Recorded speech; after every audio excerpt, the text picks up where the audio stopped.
भान विसरून ती समुद्राकडे पाहत राहिली, पण एका लाटेनं होत्याचं नव्हतं झालं. हरिहरेश्वर समुद्रानं जिल्हाधिकारी कार्यालयातील महिलेला केलं गिळंकृत. सुट्टी असल्यानं रायगडमधील हरिहरेश्वर इथं फिरण्यासाठी गेलेल्या महिलेचा समुद्रात बुडून मृत्यू झाल्याची घटना घडली. एका दगडावर बसून समुद्राकडे पाहत बसलेल्या या महिलेला एका मोठ्या लाटेनं समुद्रात नेलं.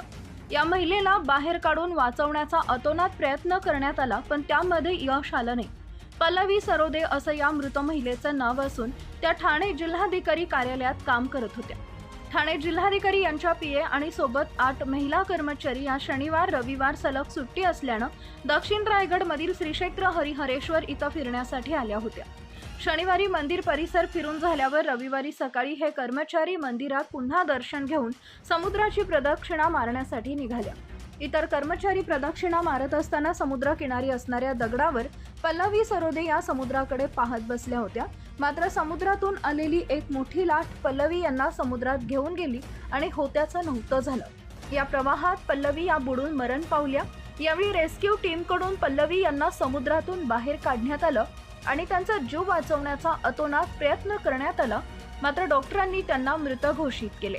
अशाच बातम्यांसाठी लाईक, शेअर आणि सबस्क्राईब नक्की करा.